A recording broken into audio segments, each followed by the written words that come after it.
Welcome to Voice of Kira. বৃষ্টি সবসময় কিছু গল্প লুকিয়ে রাখে। কেউ সেই গল্প শুনতে পায়, কেউ পায় না। কিন্তু সেই রাতে ঢাকার ভেজা অন্ধকারে একটা গল্প শুরু হয়েছিল, যেটা হয়তো কারো জীবনের শেষ, আবার কারো জীবনের শুরু হয়ে উঠতে যাচ্ছিল। রাস্তার এক কোণে দাঁড়িয়েছিল একটি মেয়ে, পুরো ভিজে গেছে, তার চুলগুলো মুখে লেগে আছে, আর চোখ দুটো এমন ক্লান্ত যেন অনেক দিন ধরে সে ঠিকমতো ঘুমায়নি। তার নাম মেহরিন। সে ফোনটা হাতে নিয়ে কিছুক্ষণ তাকিয়ে রইল, তারপর কাঁপা গলায় বলল সে আর পারছে না, আর যেন তাকে ফোন না করা হয়। কথাটা শেষ করেই ফোন কেটে দিল। কিন্তু কিছু সম্পর্ক, কিছু স্মৃতি, সেগুলো কি এত সহজে কেটে যায়? ঠিক তখনই একটা গাড়ি এসে তার সামনে থামল। গাড়ির ভেতর থেকে একজন নামল, লম্বা, স্থির, চোখে এক ধরনের কঠিন শান্তি। সে বাংলাদেশ আর্মির একজন অফিসার, ক্যাপ্টেন আরিয়ান রহমান।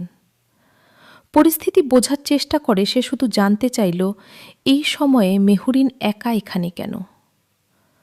মেহরিন উত্তর দিতে চাইল না। সে বলল সে ঠিক আছে, তার সাহায্যের দরকার নেই। কিন্তু তার কণ্ঠের ভিতরের ভয়টা লুকানো গেল না। তারপরে দূর থেকে কয়েকজন ছেলের কণ্ঠ ভেসে এলো। তারা মেহরিনকে নাম ধরে ডাকছিল। সেই ডাকে ছিল হুমকি, ছিল একটা পুরনো আতঙ্কের ছাপ। মেহরিনের শরীর শক্ত হয়ে গেল। সে বুঝতে পারল ওরা আবার তাকে খুঁজে পেয়েছে। তিনজন ছেলে এগিয়ে এলো। তাদের চোখে কোনো দ্বিধা নেই, মুখে বিকৃত আত্মবিশ্বাস। তারা মেহরিনকে ঘিরে ফেলতে চাইছিল।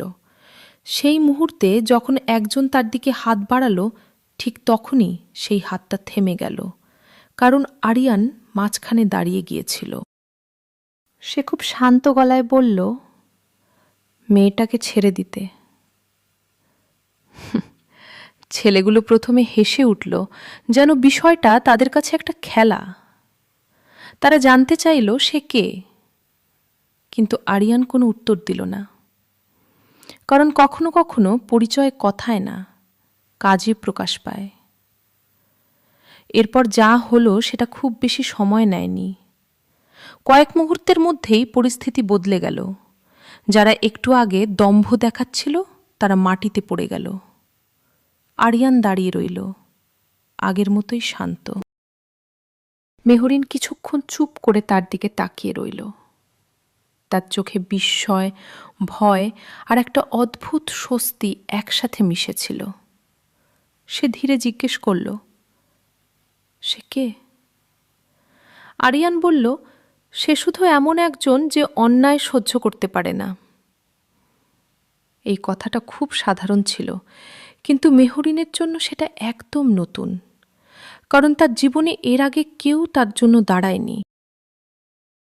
আরিয়ান তাকে গাড়িতে উঠতে বলল। কিছুক্ষণ দ্বিধা করার পর মেহরিন উঠে বসে।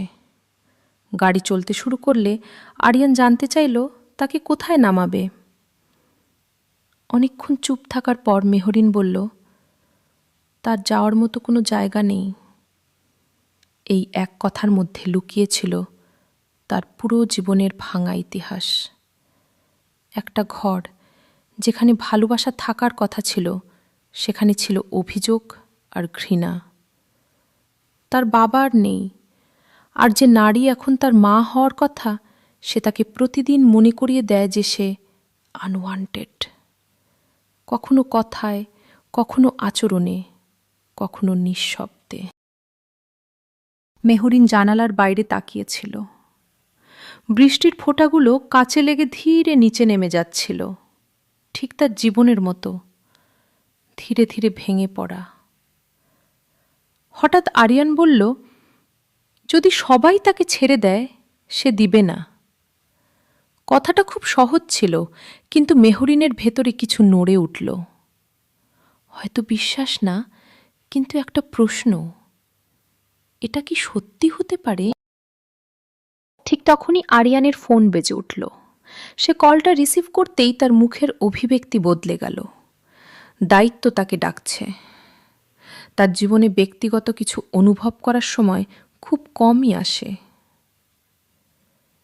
ফোন রেখে সে কিছুক্ষণ চুপ থাকল। সামনে রাস্তা, পাশে বসে থাকা এক অচেনা মেয়ে, আর সামনে অপেক্ষা করছে অজানা এক যুদ্ধ। কারণ যুদ্ধ শুধু সীমান্তে হয় না, কিছু যুদ্ধ হয় মানুষের ভেতরে।